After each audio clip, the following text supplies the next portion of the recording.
Hello, it's Angela from Create for Living, and today I'm here with part 2 of my March 2019 setup.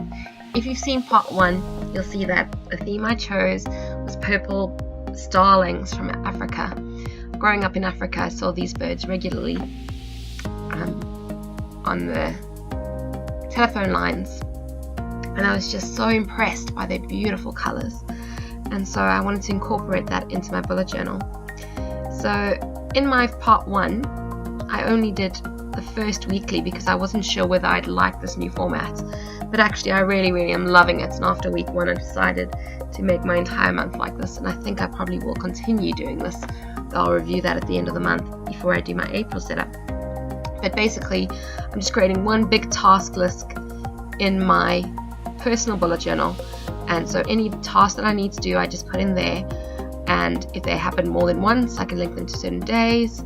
I don't have to worry about migrating every single day from one day to the next. So I was finding, because I don't always know how much time I'll have at home for personal things, I was doing things like saying do laundry on Monday and then not getting around to doing it on Monday, and ending up having to migrate that to my Tuesday daily, and again not getting around to it, migrating it again.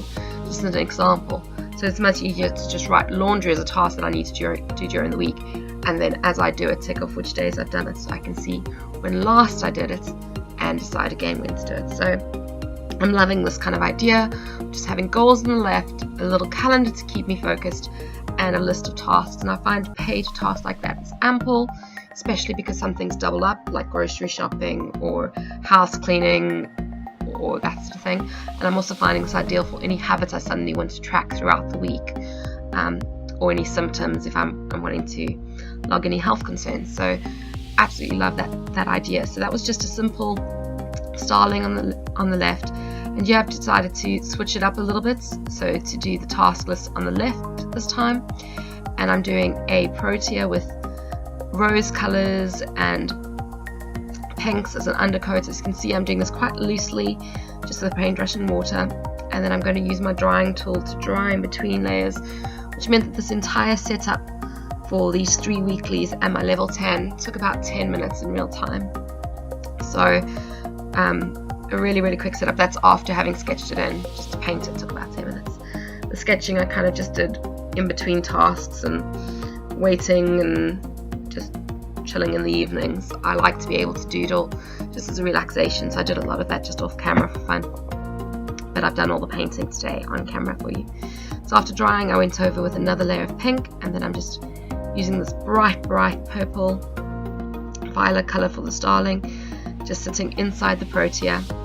And while I've got the wet paint on the bottom for the protea, I'm just going in with a bit of that deep purple to kind of bring uniformity to the page, and for those colors to blend a little bit and create a bit of texture.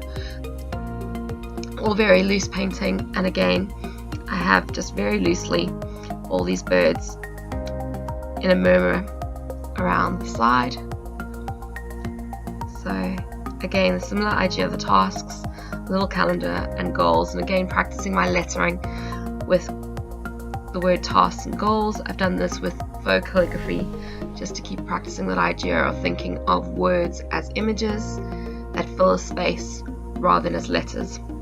And for week 4, you can probably tell I was getting short on time by the time I got to this, and I wanted to just do something really simple, very minimalist.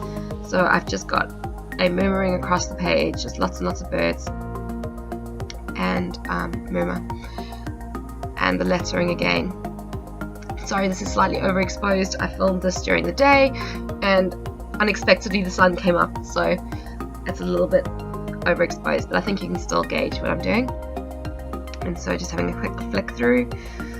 And last page I absolutely love. This is the level 10 life page, and what I've done is just done those telephone lines, and you can see for each page, for each aspect of the 10 categories, I've put the number of birds being my counter, so to speak, of the level that I'm using to rate each area of my life.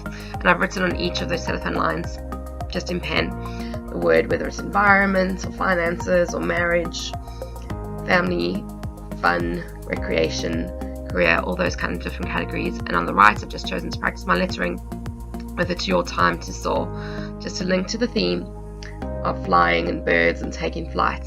So that's my part 2 of my bullet journal for March. Absolutely loved this and found the simple layouts to work really well for me in my personal bullet journal.